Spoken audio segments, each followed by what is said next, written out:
Shabbat Shalom from under the dome.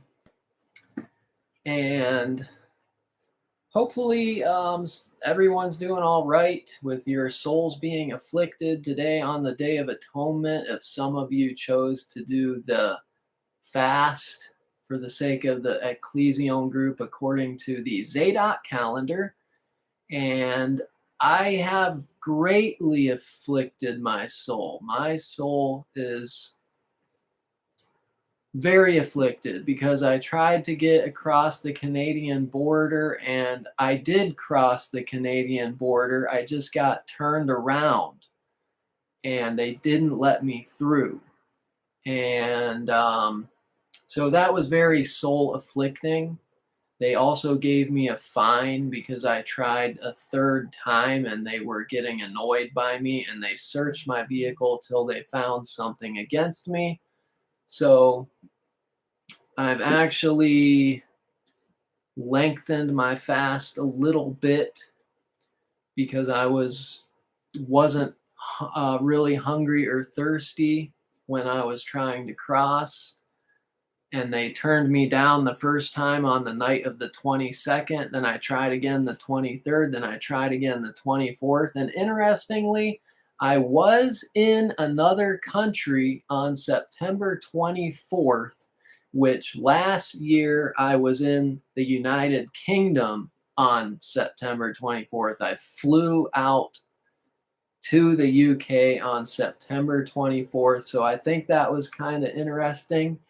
And, you know, I didn't get where I was wanting to go for tabernacles, but I think that maybe Yah will use it for a better thing, in that people will start maybe to wake up and realize how tyrannical this system is, that we can't even leave the country without our medical, private, personal information being exposed and things being enforced upon us. I mean, this is just insanity. But thankfully, I made it back to Wisconsin to Amanda, and she was gracious to take me in.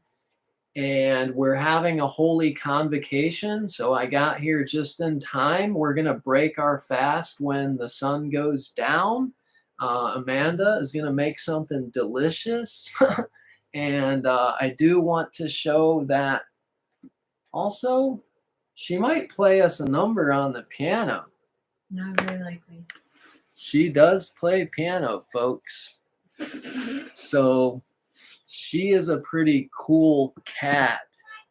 And she also has a cat at the same time. So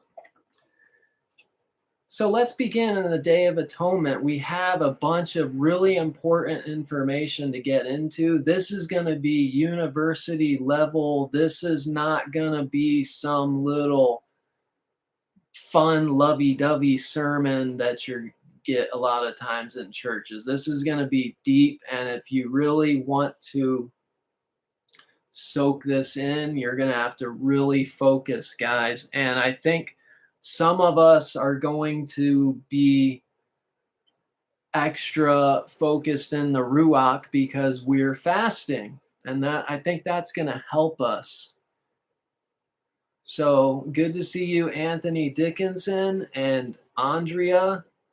So blessed to have you guys come on YouTube. And we're going to be blessing Jerusalem and praying for the peace of Jerusalem today. And we're going to be talking about the high priest Melchizedek and trying to understand what exactly that is, how Yahusha HaMashiach is our high priest after the order of Melchizedek. What does that mean? I always struggled with this topic of what does high priest after the order of Melchizedek mean. But first of all, I want to start out with this Psalm 122. I was glad when they said unto me, let us go into the house of Yahuwah. Our feet shall stand within your gates, O Yerushalayim. Yerushalayim is built as a city that is compact together. Whither the tribes go up, the tribes of Yah, unto the testimony of Yasharel, to give thanks unto the name of Yahweh. For there are set thrones of judgment, the thrones of the house of David. Pray for the peace of Yerushalayim. They shall prosper that love you. Peace be within your walls, and prosperity within your palaces. For my brethren and companions' sakes, I will now say, peace be within you. Because of the house of Yahweh Eloheinu, I will seek your good. So we see this. Pray for the peace of Yerushalayim, and they shall prosper that love you. So why would we prosper for loving Jerusalem? And that's a good question to ask, but we have to understand the importance of Salem and Jerusalem and King of Salem and all these references. So we're going to be getting into that. And we're going to start our Torah portion. Yeah, I want to just mention that the temple of Melchizedek was found in Jerusalem. So whoever Melchizedek was, and we're going to discover at the end of this message who was Melchizedek, and his temple was discovered in Jerusalem, and there's a video about that you can watch on YRM, Yahweh's Restoration Ministry YouTube channel. So not only did the Levites do their service in the temple in Jerusalem, but also the high priest after the order of Melchizedek also did his stuff in Jerusalem. It wasn't yet called Jerusalem. It was called Salem or Shalem. So first of all, before we understand, we need to read Leviticus 16, and we'll talk a little bit. The Day of Atonement has an entire chapter dedicated to this day in the Torah, which is pretty significant. Also, the Passover has I think Passover has like two whole chapters dedicated to the Passover, and that's in Exodus. And we're going to see some important things coming into play also from our Torah reading we've been doing, trying to read the whole Torah. At least for me, it's been just remembering, oh yeah, that was in Torah in that specific place. So it's just good to be getting all this stuff in our heads. So Leviticus 16, and I'm going to go ahead and read the entire chapter. So we're going to have to focus in. All right. And Yahweh spoke unto Moshe after the death of the two sons of Aharon, when they offered before Yahweh and died. And Yahweh said unto El Moshe, speak unto El Aharon your brother, that he come not at all times into the holy place within the veil before the mercy seat.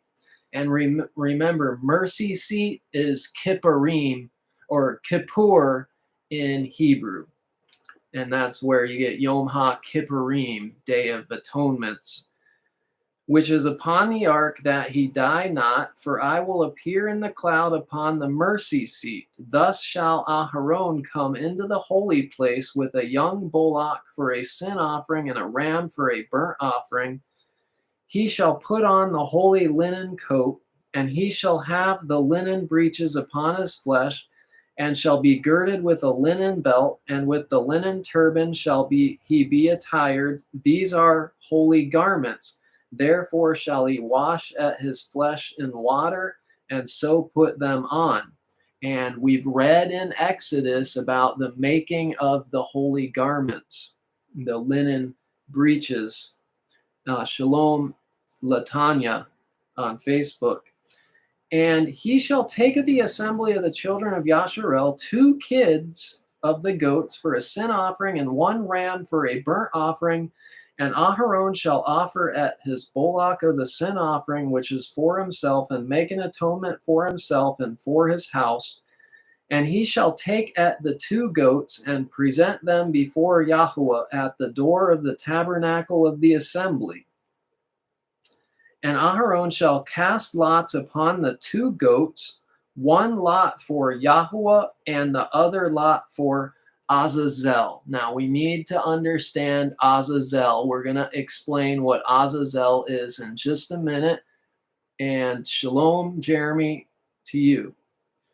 And Aharon shall bring at the goat upon which Yahweh's lot fell and offer him for a sin offering.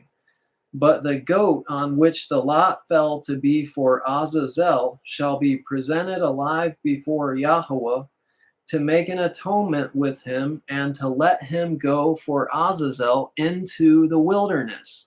So this one goat would be called Azazel, and the sin is placed upon Azazel, and he's sent out into the wilderness, and he's not killed.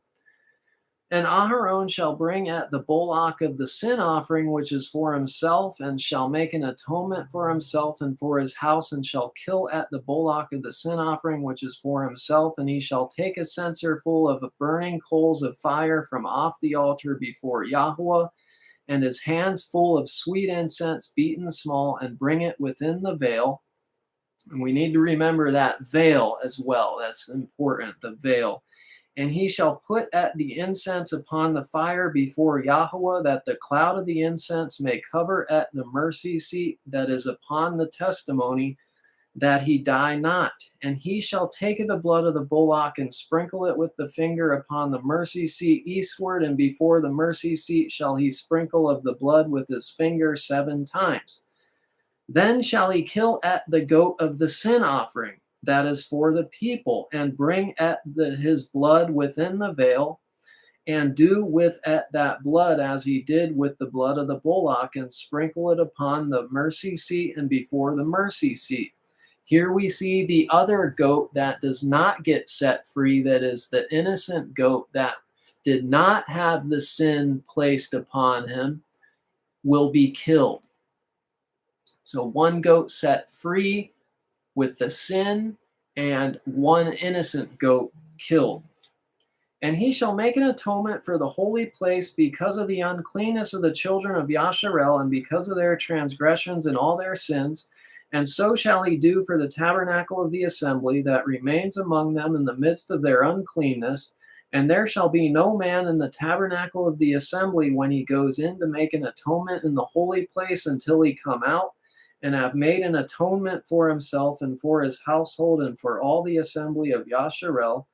And he shall go out unto the altar that is before Yahweh and make an atonement for it, and shall take of the blood of the bullock and of the blood of the goat, and put it upon the horns of the altar round about. And he shall sprinkle of the blood upon it with his finger 7 times, and cleanse it and hallow it from the uncleanness of the children of Yasharel. And when he has made an end of reconciling at the holy place and at the tabernacle of the assembly, reconciling is a big word on this day. And at the altar he shall bring at the live goat, and Aharon shall lay both his hands upon the head of the live goat, and confess over him at all the iniquities of the children of Yasharel. So all the iniquities are confessed and placed upon this, what the King James calls the scapegoat, what in Hebrew is called Azazel. And at all their transgressions and all their sins, putting them upon the head of the goat, and shall send him away by the hand of a fit man into the wilderness. So here we see the goat going on into the wilderness at the hands of a fit man who will walk the goat and send the goat away into the wilderness.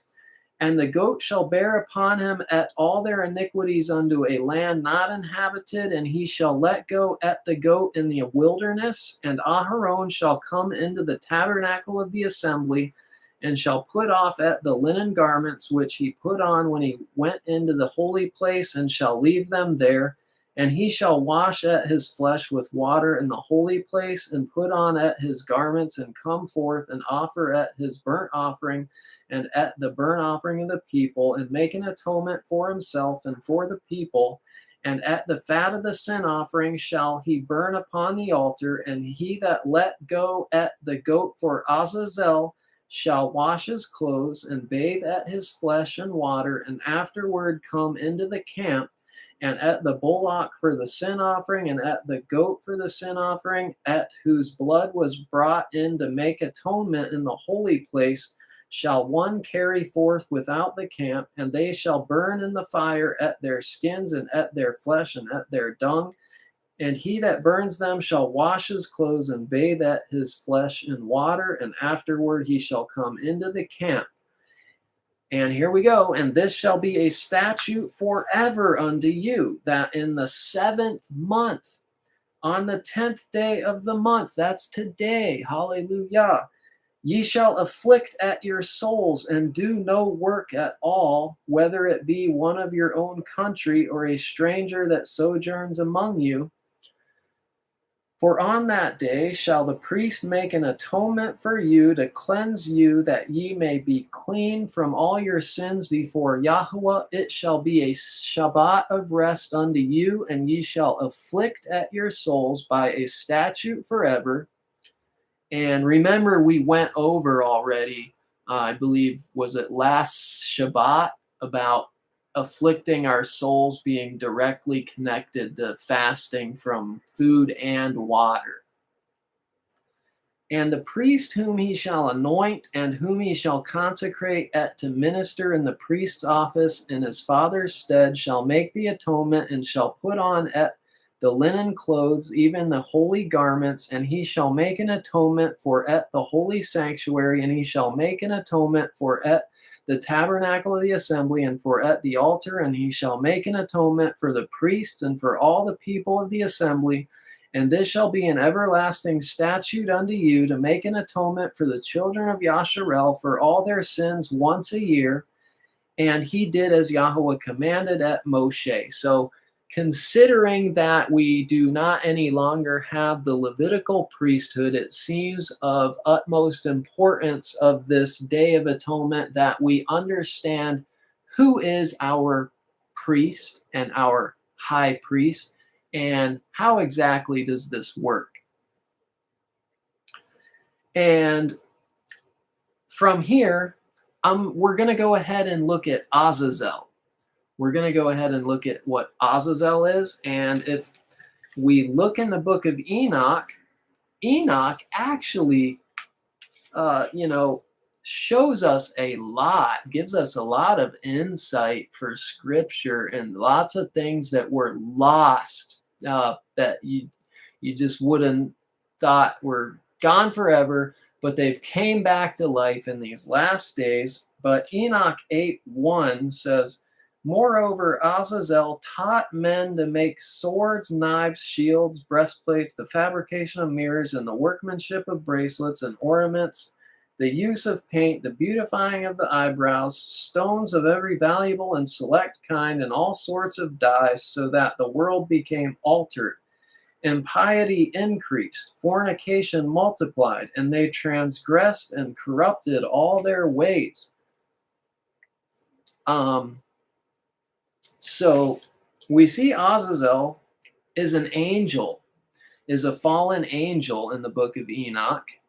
And we'll continue reading in Enoch. Let's see. Let's go ahead and skip down to Enoch 9:5. You have seen what Azazel has done, how he has taught every species of iniquity upon earth, and has disclosed to the world all the secret things which are done in the heavens. So Azazel is teaching men a lot of secrets and a lot of technology, if you will, that is causing sin to multiply in the earth. And let's go on down to, let's go with Enoch chapter 10 and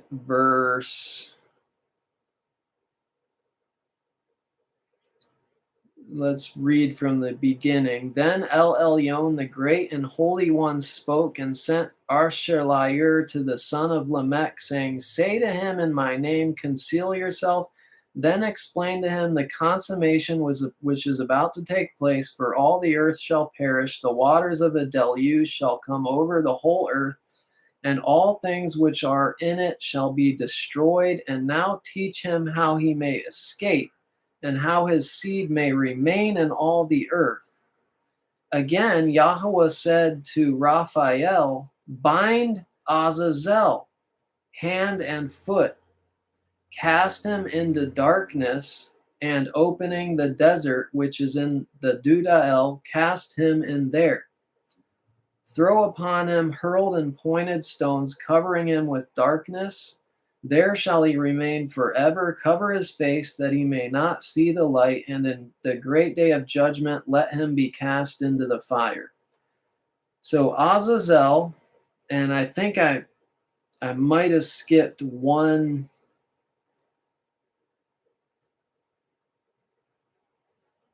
Basically, all the sin and all this guilt is put upon Azazel in the book of Enoch, this fallen angel.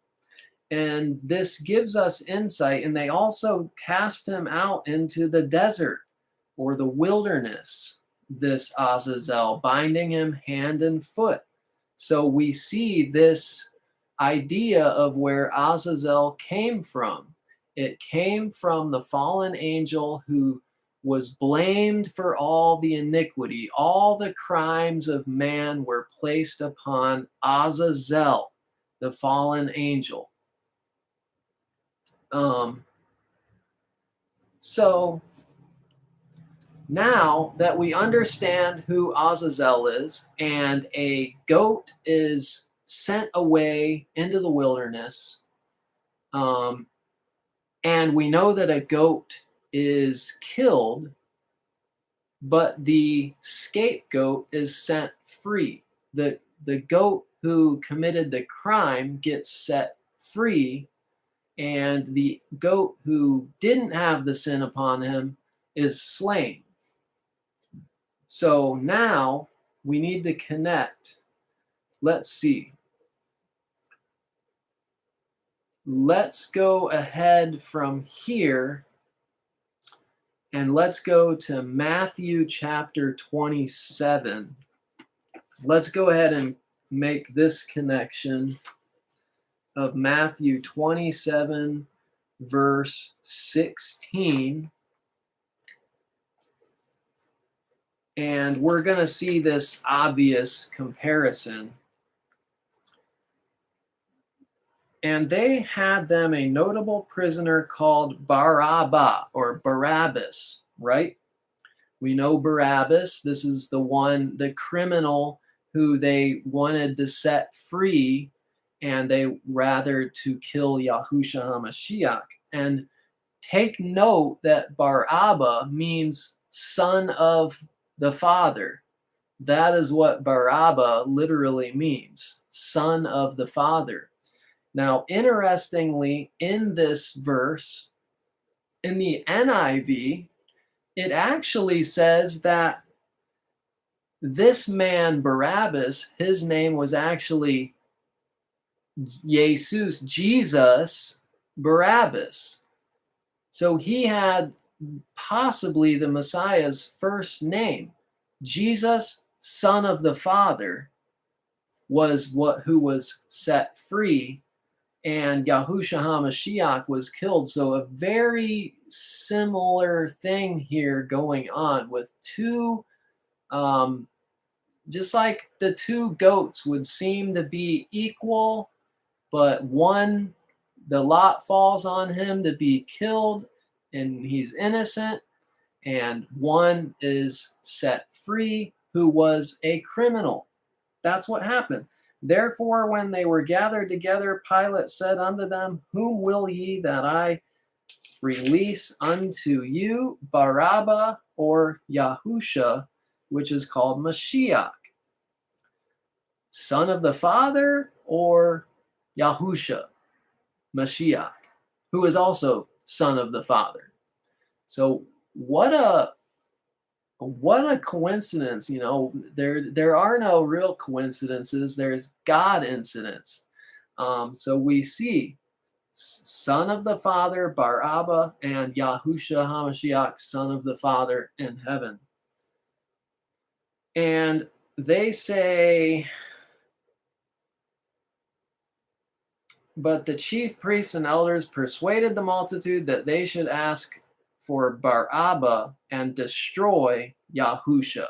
So here we see the fulfillment taking place of this Day of Atonement. This shadow picture being fulfilled in Mashiach, that the innocent one will die and the criminal goes free. So now we've connected the dot with Azazel on the Day of Atonement, and we're starting to figure out, well, we already know our high priest is Yahusha, but we're starting to connect it here.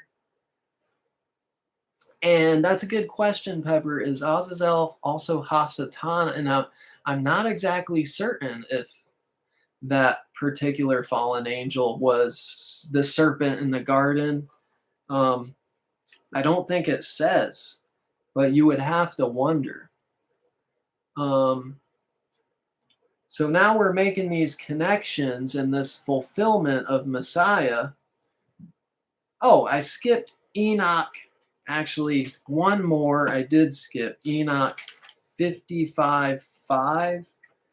I should have that. Yeah, Enoch 55:5 says, O you kings, O you mighty who inhabit the world, you shall behold my elect one sitting upon the throne of my glory, and he shall judge Azazel, all his associates and all his hosts in the name of Yahuwah Sebaot. So we see this wonderful prophecy in the book of Enoch that the elect one will judge Azazel and all his associates. So what a beautiful prophecy to see there as we look at Azazel on the Day of Atonement and look more at Yahusha HaMashiach. Now, from here, let's see. Should I go to 1 Chronicles 24? Or let's go ahead and go to 1 Chronicles 24.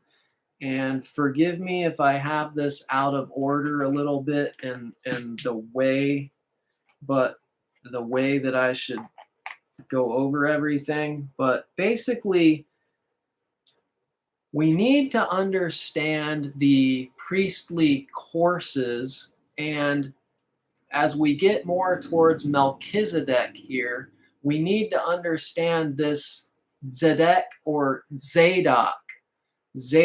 Okay, so we're going to look at the priestly courses, and we've gone over how Aaron and his priestly line, all his sons, could do this sacrifice in the Holy of Holies one time per year. But no one outside of his sons could do this sacrifice on the Day of Atonement one time per year. And we need to understand Aaron and his sons. So we're going to look at 1 Chronicles 24, and we're going to look at Aaron's sons. Okay, and we're going to see who was the priest at the time that the priestly courses were established, who was the high priest at that time. That's significant. Now, these are the divisions of the sons of Aaron. The sons of Aharon, Nadab and Abihu, Eleazar and Ithamar. But Nadab and Abihu died before their father and had no children. Therefore, Eleazar and Ithamar executed the priest's office, and David distributed them, both Zadok, Zadok, and this word is the same word as Zedek. It means righteous, okay? And I didn't go over that at the beginning. I wanted to mention that Melchizedek, well, Melech is king, and Sedek is righteousness, but so it means king of righteousness, but it also means priest and king. And here we're going to see that Zadok, which is that same word Zedek, slightly altered, but it's the same word, means righteous. The Zadok of the sons of Eleazar and Ahimelech of the sons of Ithamar, according to their offices and their service. And there were more chief men found of the sons of Eleazar than of the sons of Ithamar, and thus were they divided among the sons of Eleazar. There were 16 chief men of the house of their fathers, and 8 among the sons of Ithamar, according to the house of their fathers. Thus were they divided by lot, one sort with another. For the governors of the sanctuary and the governors of the house of Elohim were of the sons of Eleazar and the sons of Ithamar. And Shemayahu, the son of Nethanel the scribe, one of the Leviim, wrote them before the king and the princes, and Zadok the priest, Zadok the priest, righteous the priest, Zadok, and Ahimelech the son of Abiathar, and before the men chief of the fathers of the priests and Leviim, one principal household being taken for Eleazar and one taken for Ithamar.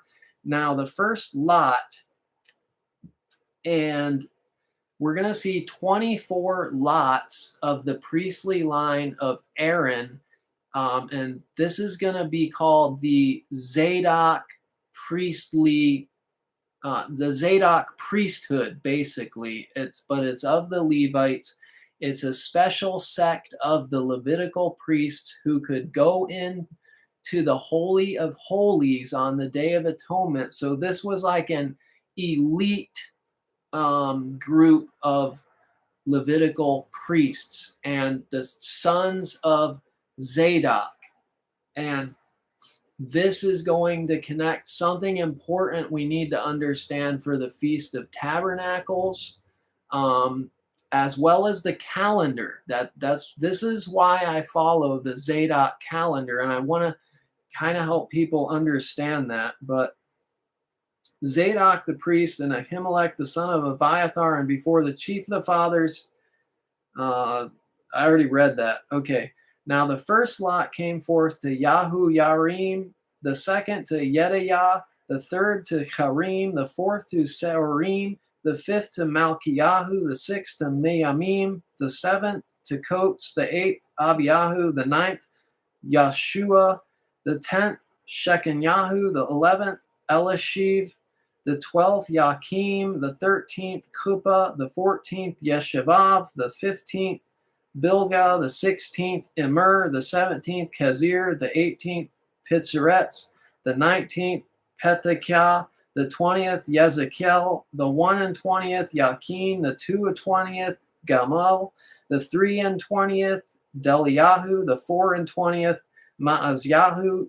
These were the orderings of them in their service to come into the house of Yahweh according to their manner under Aaron their father, as Yahweh Elohai of Yasharel had commanded him. David sets up this 24 courses of the priestly high priest elite sect at the time when Zadok was the high priest. It was at his time, And they set up these priestly courses that are directly connected to the calendar so that they would know what course and what priest would go into the holiest of all, the Holy of Holies, on the Day of Atonement, one time per year. Directly connects to this priestly cycle, which was preserved in the Dead Sea Scrolls, and it tells us the priestly courses on the calendar, the 364-day calendar, which is recorded in the book of Enoch and the book of Jubilees. It was also in the Dead Sea Scrolls, which is 2,000 years old, which shows us the priestly courses, these priestly courses by name. Okay? And since this is 2,000 years old, we can understand that this had to be accurate, you know. At that time, what is the likelihood that Yahusha HaMashiach would come, and what is recorded of these 24 priestly cycles is they just have it inaccurate and they just made something up? Not likely, because these scrolls date from the time of Messiah, and it is historically known and historically factual that the Zadok priests were in power at the time of Messiah. They would have been in charge of the Sanhedrin and these things. So the Zadok calendar, which is in the Dead Sea Scrolls, would have been the calendar that they were keeping at the time of Messiah.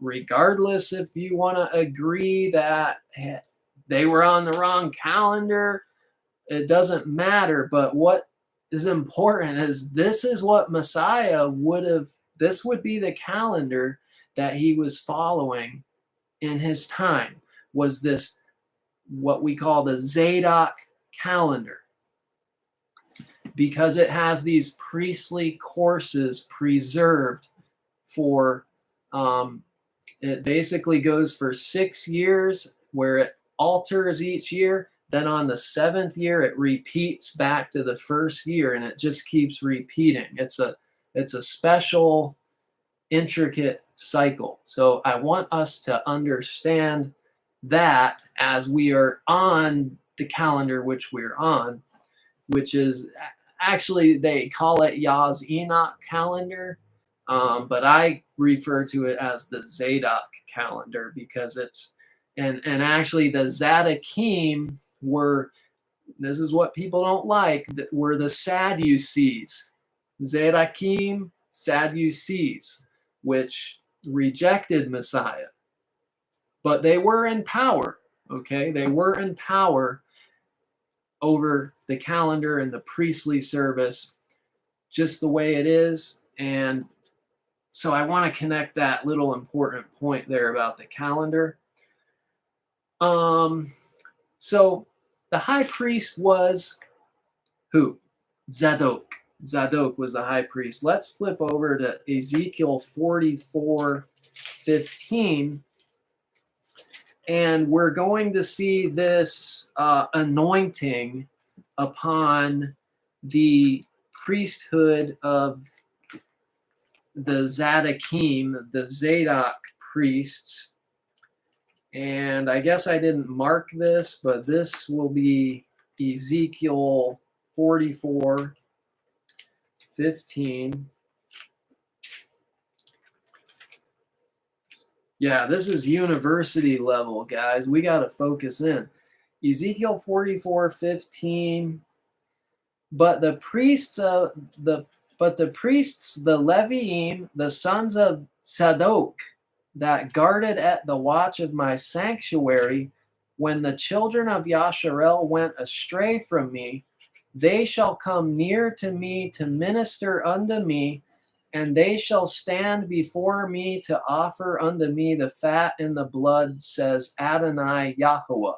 So we know that at the building of the second temple, we know that the Zadok priests were the anointed priests to go into the holiest place and offer the sacrifices. So they were the sons of Aaron, and Zadok was the high priest when the 24 courses were installed by King David.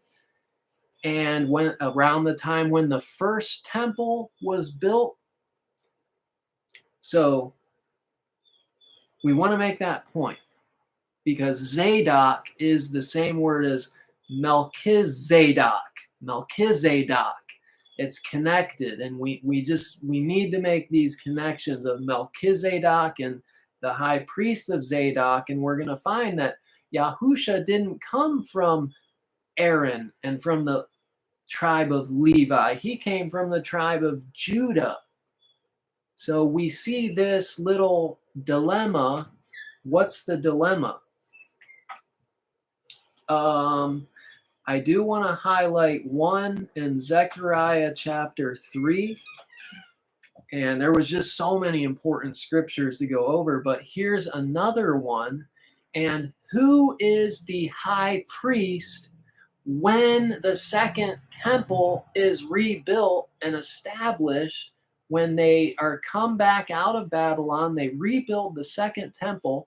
What is the name of the high priest to begin the second temple? Zechariah 3:8, hear now, O Yahusha, the high priest, you and your fellows that sit before you, for they are men wondered at. So it's Yahusha is the high priest, the first high priest when they rebuild the second temple. And Yahusha is going to picture another Yahusha to come, as we will read here. For behold, I will bring forth at my servant the branch. We know who my servant the branch is. That is the Mashiach.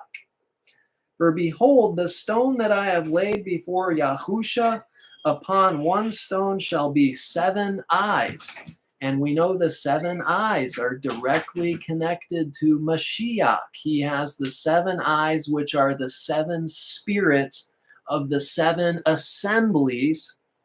Behold, I will engrave the graving thereof, says Yahuwah Sebaoth, and I will remove at the iniquity of that land in 1 day. In 1 day. We're going to go look at that 1 day next. In that day, says Yahuwah Sebaoth, shall ye call every man his neighbor under the vine and under the fig tree. Every man your neighbor. So we need to understand this iniquity being removed in 1 day, and this Yahusha high priest in the second temple, who is in the line of Aharon and the Zadok priests. In order to be the high priest, he had to be. Next, we need to go ahead and look at when does this take place? In 1 day. Hallelujah. Let's go ahead and flip over to Matthew. Man, I didn't mark several of these, it looks like. Matthew 27:50. And Yahusha, when he had cried again with a loud voice, yielded up his ruach. So this is when he's killed on the cross, and Yahusha yields up his spirit. He cries out with a loud voice. What does he cry out? Do you know what he cries out? We'll look at that in a second, but it says, verse 51, and behold, the veil of the temple was rent in two from top to bottom, and the earth did quake, and the rocks rent, and the graves were opened, and many bodies of the Kodeshim which slept arose and came out of the graves after his resurrection and went into the holy city and appeared unto many. So here we see a resurrection. We see the Holy of Holies veil rent in two, so that there's no more of this Holy of Holies. Messiah enters into the Holy of Holies and up into the right hand of the Father. And if you look right at this time, what did he call out? Well, you actually have to go over. It doesn't say here what he yelled out when the veil was rent in two, but that is in John 19, verse 30. When Yahusha therefore had received the vinegar, he said, "It is finished." And he bowed his head and gave up his ruach. So his words, his last words were, "It is finished." Praise Yahusha as he completed this sacrificing of the goat on the Kippur, the mercy seat, and the Holy of Holies. Yahweh sliced that veil in two, and that veil was extremely thick material. This would have been some sign. And Yahusha HaMashiach says, "It is finished." Those were his last words before this took place. This tearing of the veil. And you can also see the tearing of the veil in Luke 23:45 and in Mark 15:38. We see that the veil is torn as Messiah yields up his ruach, because he is the atoning sacrifice connected to that Day of Atonement sacrifice when sins would be repented of, and they would put the sins on the goat Azazel and do all the complicated Levitical priests. Well, that priesthood was only Zadok, but it wasn't Melchizedek.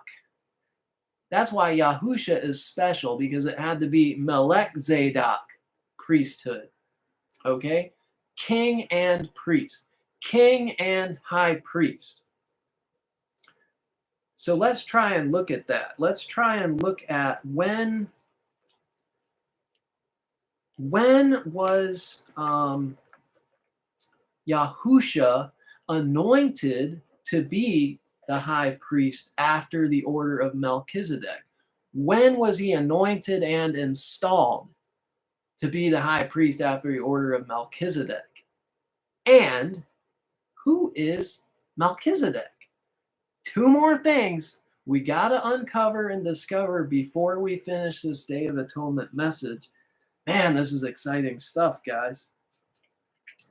We need to go to, first of all, Numbers chapter 4, verse 3. And this is going to show us, when could a priest, at what age could a priest be installed as a high priest? Well, it had to be age 30. Oh yeah, it was this one. Numbers 4:3. From 30 years old and upward, even until 50 years old, all that enter into the host to do the work in the tabernacle of the assembly. Here we see doing the work of the tabernacle of the assembly, it began at the age of 30. Well, what do we know about Messiah? Is he began his ministry when he was about to turn 30 years old. And this is when I need to go to Michael Rood's little booklet, and we need to just highlight that. And some of this we're going to get into on the first day of the Feast of Tabernacles. But I want to go over some of it today. It says, Yahusha ordained as Kohen Gadol at the Transfiguration. Actually, that's not where I was supposed to start. I was supposed to start at him being 30 years old.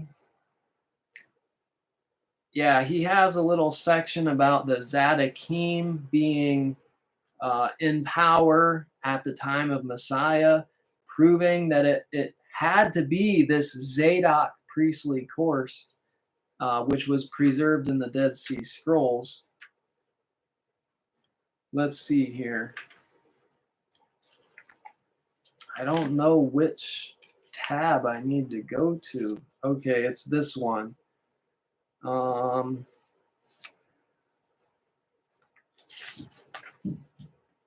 Luke 3:23, and Yahusha, not yet 30 years of age, began his ministry. He was considered to be the illegitimate son of Joseph. So he was not yet 30 years of age when he began his ministry. And as this book shows, his ministry was 70 weeks long. It was a year and a half. He only had one fall feasts take place during his ministry. And what he says, the KJV rendering, Jesus himself began to be about 30 years of age, resulted in critical chronological confusion. The English word about is generally considered to mean in proximity or around, which would be an accurate rendering of the Greek preposition peri, which is mathematically described as a circle around a point. The size of the circle being defined either by the author or left to the discretion of the interpreter. Hence, English interpreters of the Bible have drawn a circle about 30 years of age as being anywhere from 25 to 35 years, depending upon their eschatological or chronological theology. This stuff's important, to get these details right. However, the Greek word which was translated about is not peri, but hosei, which means nearing or not yet having reached the number or measure of time. So the word about 30 means he has not yet reached 30. He's nearing the age of 30. And we're going to go over his turning 30 on the first day of Feast of Tabernacles. Hence, Yahusha had not yet reached 30 years of age. In the Eastern culture, when a child is born, it is his first year, whereas in the West, a child is not considered to have reached 1 year until his first annual birthday celebration. At the time of Yahusha's mikvah baptism, he was not yet hosei, not yet 30. He was in the middle of the 29th year of his life, or as he would be considered in Western Gentile reckoning, 28½ years old. It would be another 8 months before he reached the age at which a Levitical priest began active service. On the Day of Atonement, 5 days before he reached 30 years of age, he was installed as the Kohen Gadol, high priest, as Kohen Gadol, after the order of Melchizedek, Zadok. And so let's look at that. Let's go read that. Let's read the transfiguration when Yahusha HaMashiach turns 30 years of age, which for us would be, we would say 29, I believe. Yeah. I don't know, but their culture was 1 year off of what ours was. Okay. Yahusha ordained as Kohen Gadol the Transfiguration, Yom Kippur, 10th day of the 7th month. This incident occurs about 8 days after the teachings. That's from Luke. Okay?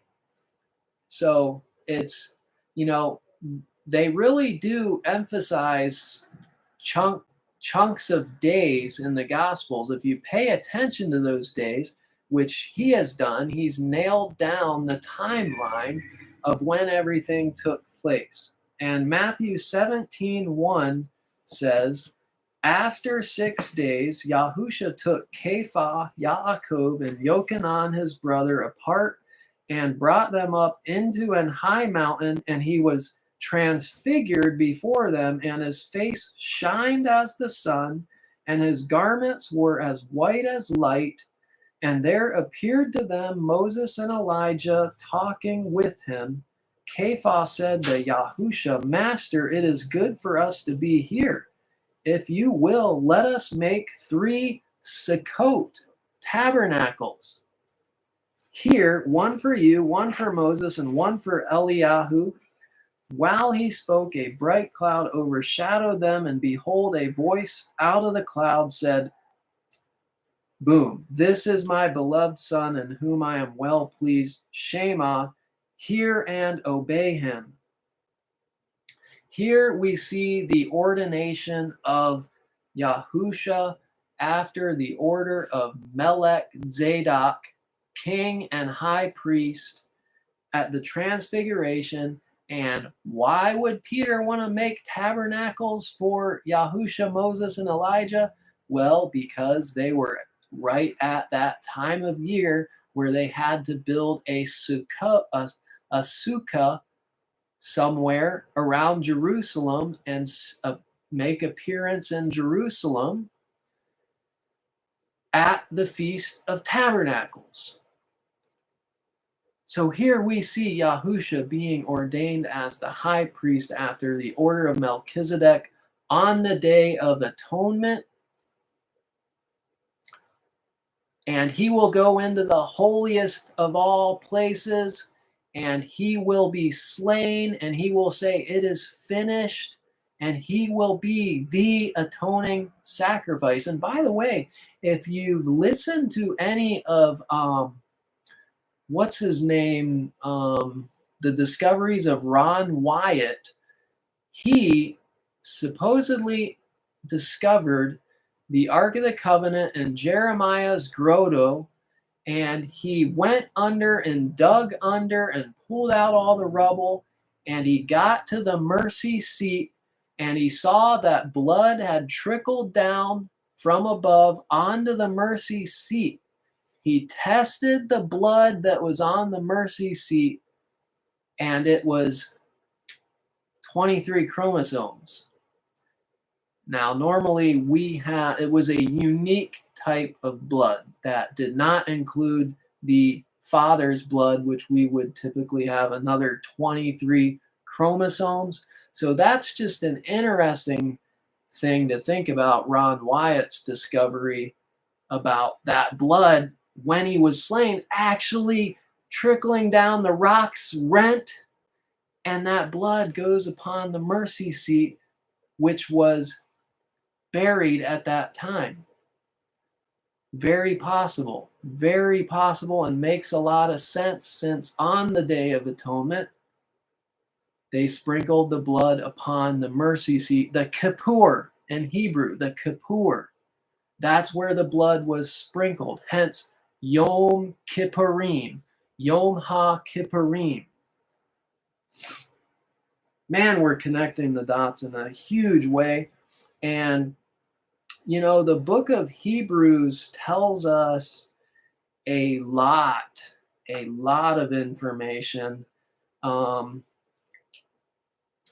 you know, maybe I'll just real quick highlight one more thing about the priestly courses and why it's so important. It says in Luke 1:5, there was in the days of Herod, the king of Yahudia, a particular Kohen, a particular priest named Zechariah of the course of Aviah. So he's in the course of the sons of Aaron. His wife was of the daughters of Aaron, and her name was Elisheva. They were both righteous and walked blamelessly in all the commandments and ordinance of Yahuwah. So they will have John the Baptist when he It's announced when he's in his priestly course of the 24 courses. We know these 24 courses are still in place, these priestly courses, at the birth of John the Baptist, and they will remain in place through Messiah's birth, and they can potentially tell us when exactly the birth of Messiah took place if we analyze these priestly courses, which that's what he does in this book. It says, all of the members of the tribe of Levi were dedicated for temple service, but only the family of Aaron served as Kohanim priests in the administration of temple offerings, and they alone were allowed admittance into the holy place. The Kohen Hagadol, the high priest, was the sole member of the family of Aharon who was allowed access into the Holy of Holies. Only the high priest could go into the Holy of Holies. So we're connecting the dots, and the book of Hebrews tells us a lot, because remember, when he's transfigured, it says what? This is my beloved son in whom I am well pleased, I believe it was. We're going to see this in Hebrews chapter 5, and really on the Day of Atonement. If you still have time after this, just put in your ears the whole book of Hebrews and listen to it, but especially the end of like chapters 5 and onward really tells a lot about this after the order of Melchizedek. But chapter 5, and if you remember, we went over last Sabbath about the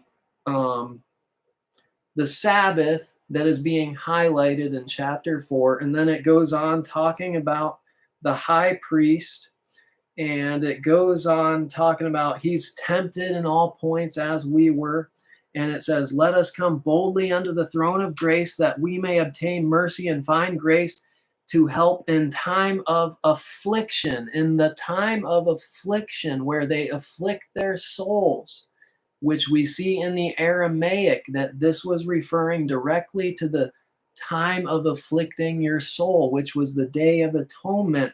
And we're going to see him go into further detail here in chapter 5 about the stuff about the Day of Atonement.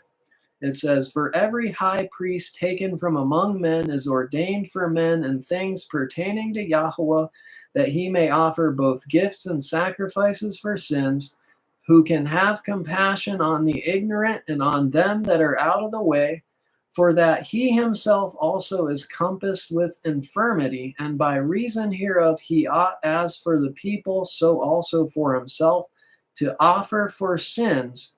And no man takes this honor unto himself, but he that is called of Yahweh, as was Aharon. Okay, so here we see Aaron being highlighted, the line of Aaron, the high priest. So also Mashiach glorified not himself to be made a high priest, but he that said unto him, you are my son, today have I begotten you. A very close parallel to what is said at the Transfiguration, you are my beloved son, in whom I am well pleased. Here we see this connection. You are a high priest. You are my son, today have I begotten you. And that's actually a quote from Psalm 2:7. So here we see Yahusha was being ordained as high priest at the Transfiguration. As he says also in another place, you are a priest forever after the order of Melchizedek.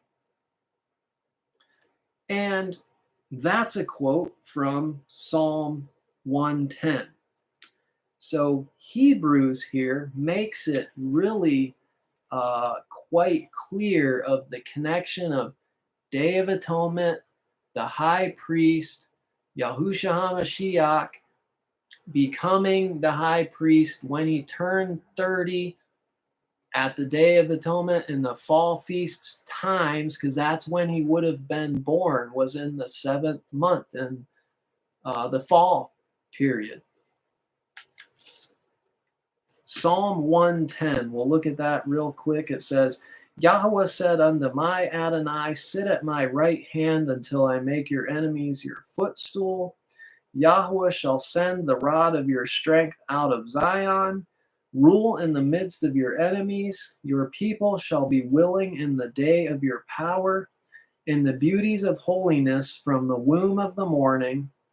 You have the dew of your youth. Yahweh has sworn and will not repent. You are a priest forever after the order of Melchizedek. Melchizedek. Melchizedek. King of righteousness, king and priest. Two concepts to understand. I always struggled with this topic because nobody brought it all together for me. I was like, what is Melchizedek? What? I just don't understand. And part of the reason I didn't understand was because of the book of Hebrews, wherein we see in Hebrews 6,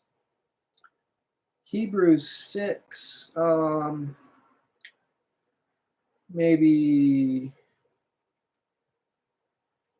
the end of Hebrews 6, it says, whither the forerunner is for us entered, even Yahusha, made a high priest forever after the order of Melchizedek. The verse before that says, which hope we have as an anchor of the soul, but both sure and steadfast, and which enters into that within the veil. So there's that important word, veil. And Yahusha HaMashiach enters into that veil, and the veil was rent in two. And he is installed as a high priest forever after the order of Melchizedek at the fall feasts. And then a few months later, you come around to the month of Aviv, and he will be the lamb without spot or blemish, chosen on the 10th day, and crucified on Passover to become the Passover lamb. So he's the goat that was slain on the Day of Atonement, and he's the Passover lamb slain on the day of the Passover. Chapter 7, verse 1, here's where I never understood. For this Melchizedek, king of Shalem, that's why I wanted to highlight the Jerusalem and blessed Jerusalem, and Melchizedek's temple was found and discovered in Jerusalem, but before it was called Jerusalem, it was only called Shalem. Priest of El Elyon, who met Abraham returning from the slaughter of the kings and blessed him, to whom also Abraham gave a 10th part of all, first being by interpretation king of righteousness, and after that also king of Shalem, which is king of peace, without father and without mother, without descent, having neither beginning of days nor end of life, but made like unto the Son of Elohim, abides a priest continually. Now consider how great this man was, unto whom even the patriarch Abraham gave the 10th of the spoils. And truly they are of the sons of Levi, who receive the office of the priesthood, have a commandment to take tithes of the people according to the statutes, that is, of their brethren, though they have come out of the loins of Abraham. Stop right there. So this is where it confused me, because it says having neither father nor mother, and this is where a lot of people bring in the belief that this was a Christophany. I think Andrea may have mentioned this and asked, was this Mashiach making an appearance to Abraham, pre-incarnate Messiah, or was this someone else? And this was someone else. The Melchizedek office, the Melchizedek priesthood was an office. an eternal office that it always was and it always continued. And Yahusha was after this order of Melchizedek. So now we need to look at who is this Melchizedek. We've looked at in Hebrews that Yahusha is definitely after the order of Melchizedek, which is not in the order of the 24 courses of the priesthood of Aaron. So how could he be this Day of Atonement sacrifice if he's not in the tribe of Levi under the sons of Aaron? Well, this is another type of priesthood, and we have to go, let's go ahead and read Genesis. But yeah, you guys have to go over the book of Hebrews is so critical. It just to get to the book of Hebrews. Let's look at Genesis 14 verses 18 through 20. Just go ahead and read it all, guys. You know, what was it? 14, 18 through 20. And Melchizedek, king of Shalem, brought forth bread and wine. There we see, like the Last Supper, bread and wine representing also the bread and wine Yahushua HaMashiach would have with his disciples. And he was the priest of El Elyon, and he blessed him and said, Blessed be Avram of El Elyon, possessor of heaven and earth, and blessed be El Elyon, which has delivered your enemies into your hand. And he gave him tithes of all. Abraham gives tithes of all his wealth to Melchizedek, king of Shalem. King of Shalem. Well, this is where we have to get to the book of Yashar to find out more information. And by the way, Exodus 30 was also verse 10 down to 16 was also about the Day of Atonement, but we already read that last week. So you can read that on your own again if you want. But yes, we have to go to the book of Yashar to understand this office of Melchizedek. And we're going to go first of all to Yashar 16, 11, and 12. And it says, And Adonai-Sedek, king of Yerushalayim, the same was Shem. And this is another position that people have had. Who is this without father or mother? Some people think it's Shem. Some people think it's a Christophany. Well, here in the book of Yashar, it directly tells us that it's Shem, the son of Noah. And Shem would become the father of all the Hebrews. Went out with his men to meet Avram and his people with bread and wine. And they remained together in the valley of Melech. So it was in the valley of Melech, which means king valley. And Adonai-Sedek blessed Avram, and Avram gave him a tenth from all that he had brought from the spoil of his enemies, for Adonai-Sedek was a priest before Elohim. So Shem is the priest, the order of Melchizedek, the Melchizedek priestly, high priestly, king and priest order is Shem. And Noah passed it down to Shem because Shem would be the blessed line, and everyone would learn the ways of Yahweh through Shem. So here it specifies who that Melchizedek that appeared to Abraham was Shem. It wasn't some, incarnation of Messiah, whereas I wanted to believe that before. I thought that was kind of a cool thing, but it wasn't. It was Shem. And Shem would live. Wouldn't Abraham died before Shem? Isaac died before Shem, and Shem died in the life of Jacob. Shem was 500 years old, So you can see where this Melchizedek figure was quite an impressive figure, because he did live almost a never-ending life to Abraham, Isaac, and Jacob, because he outlived Abraham and Isaac, his grandsons. So let's look at next Yashar 28:24. It says, Yashar 28:24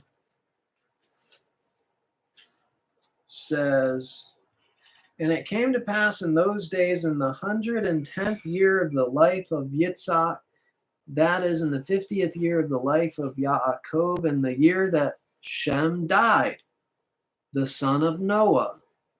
So it says, in the 50th year of Jacob was when Shem finally died. We can see why this would have been such an impressive high priest and king role that Shem held, that was called Melchizedek.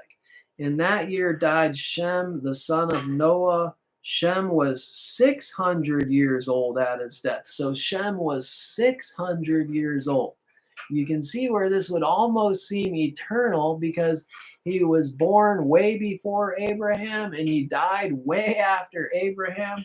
Had to have some kind of just super genetics carrying over from the flood, where they lived 900 years.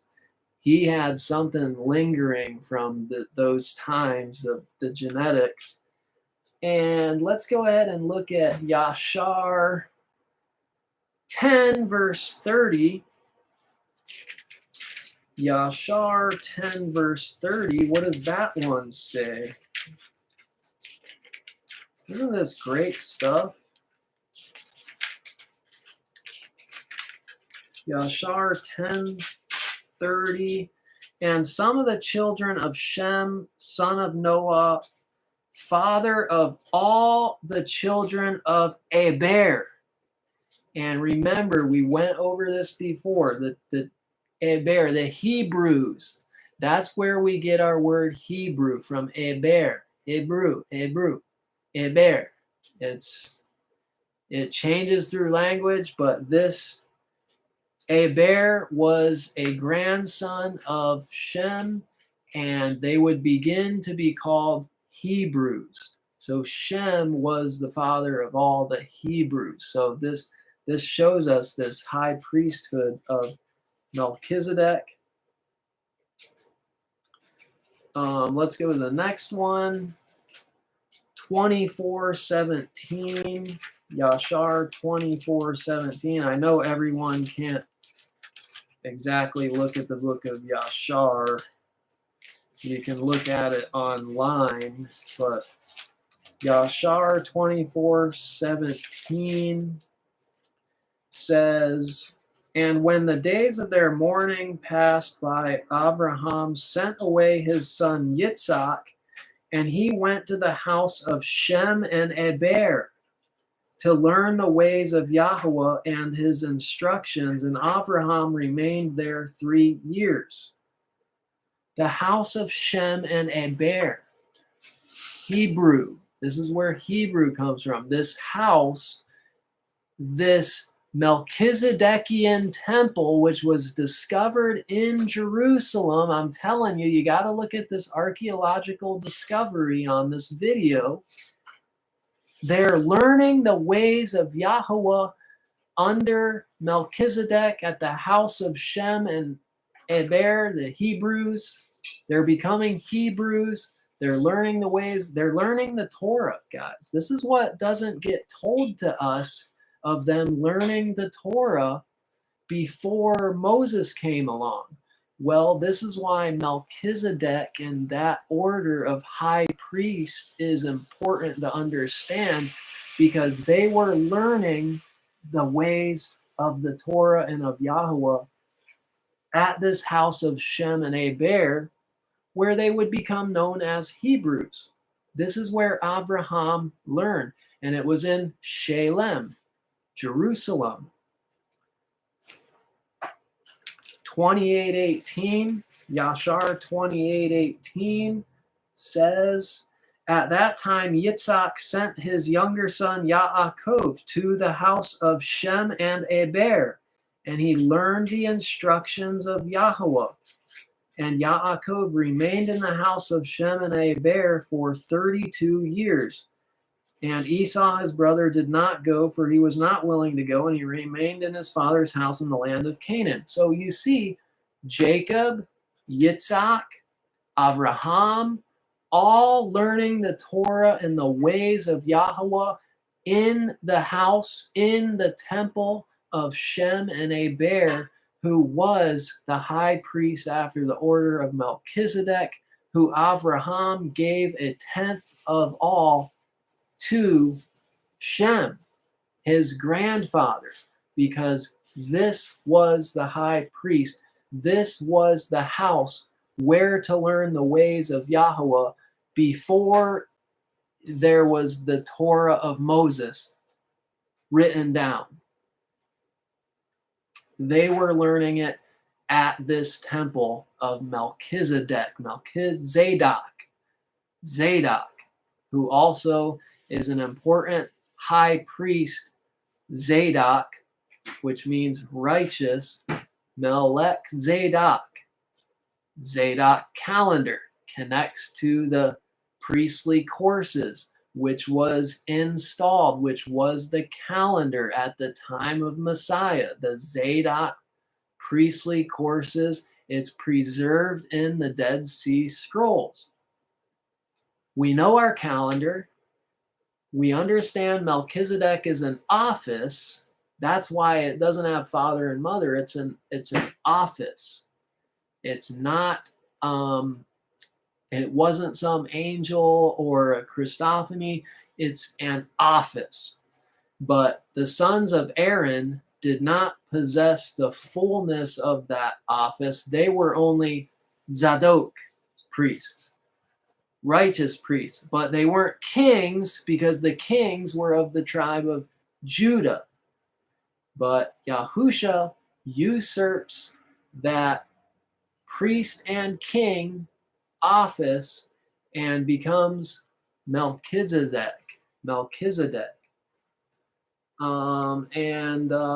like one more, Yashar 29:11.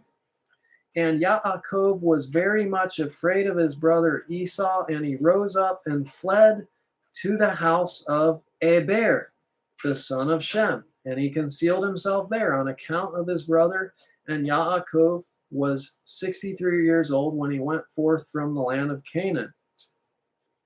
Yaakov was concealed in Eber's house 14 years on account of his brother Esau. So again, when Esau wanted to kill his brother for stealing the birthright, he flees to the house of Shem and Eber, where for another 14 years, where he could learn the ways of Yahweh even more. So we can see where Jacob would have matured a lot after some of his deceitful ways in his earlier times, which was all part of the providential plan. Eber, Ebru. Eber, Ebru. And Ibrit is the Hebrew language, which is the same letters as Eber, which is actually Ayin, Beit, Resh. Well, Ibrit is also Ayin, Beit, Resh, but it has, I think it has a yot at the beginning. It has some other pointings to it, but Ibrit and Eber are both Hebrew. And if you look at the end of the book of Hebrews, it's written to the Hebrew people, and it talks about the new covenant being made with the house of Israel and the house of Judah. So we see where we have to be grafted into Israel. So wow, we got through it all, guys. Only an hour and 25 minutes since I began this live, so that wasn't too bad. We had Lindsay and Becca and Katrina on Facebook. Thank you guys for listening. And Anthony, Andrea, Wendy I saw came on. Pepper, you guys were, looks like you were fellowshipping amongst yourself. Look up Michael Rood. He's on YouTube. Yeah, and he does have some very good videos. Well worth watching, Andrea. Well worth watching. He doesn't believe in biblical cosmology, but he still has some very eye-opening teachings. Very good teaching of the Torah from a Jewish perspective. Zadok Calendar. Yeah, Jeremy. I don't know if he's still there, but yeah, bro. I know you're Zadokim, Zadokite, Zadokian, as am I. It was, and the Zadok Calendar was, the Dead Sea Scrolls were discovered in 1948 when Israel again became a nation. It was as though this was just to be revealed for the time of the end, for us to just glean more understanding. So, I mean, read Hebrews chapter 9, guys, for homework if you have time, because that's going to go into more detail. I just hope that some of this sticks. It's still, I had to really work to get this to all fit together in my mind and to connect all the dots. I just had to bring the calendar into it because of the high priest of Zadok. Somebody did a laughy face, and yes, it is funny to try and see my wheels turn in my mind, because I love to think deep, guys. University level preaching, you know, not this little elementary type stuff.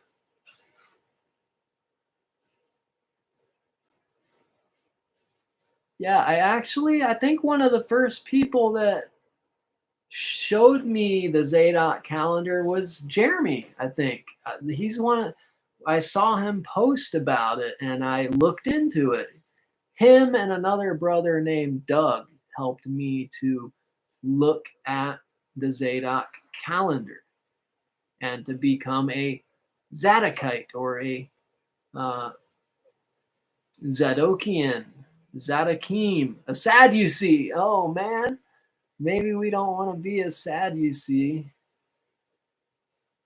I guess that's why they teach it's a Christophany. It gets all mixed up. Yeah, and you know, they don't accept anything from the lost books. It would be so easy if they did, because Yashar just says it was Shem. Boom. That easy.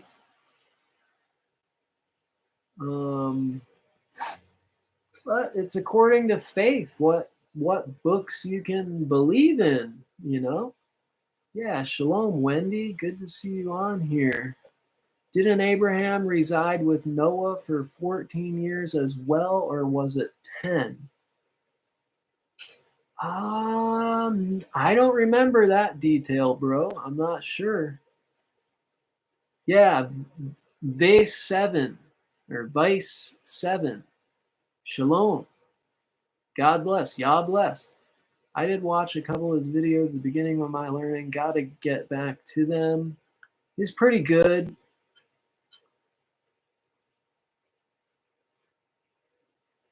The Yashar is a huge book. There's a lot in Yashar. I've only read it straight through one time.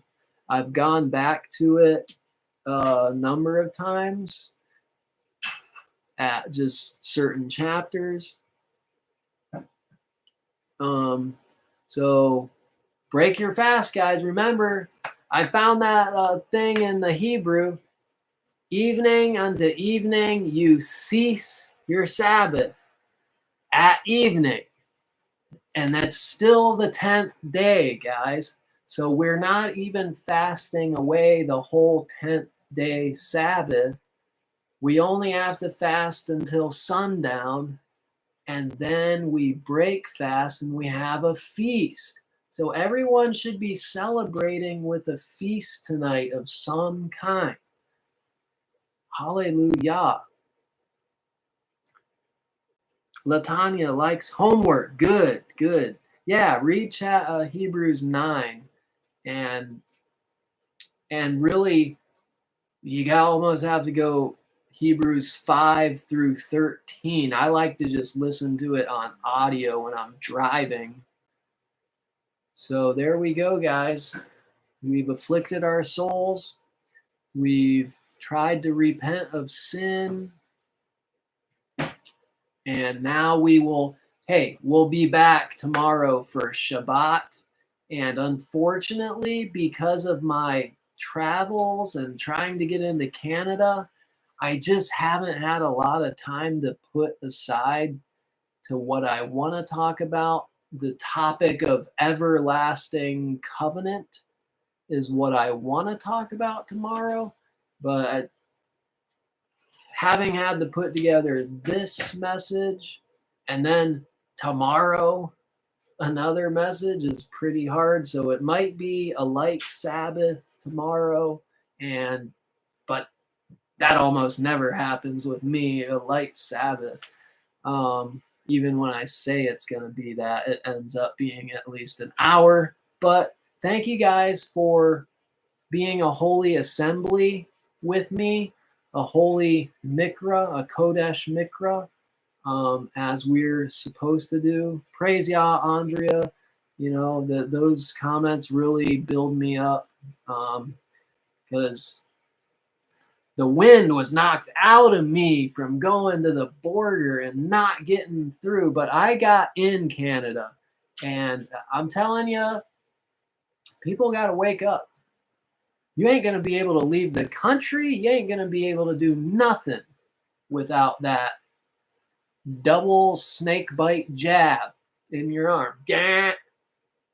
Snake's got to bite you. And so what is that? If we can't do anything, we can't travel to another country unless we're snake bitten, then what is that? So praise Yah. We'll end it right there, guys. Love you guys in Yahweh. And we'll see you tomorrow.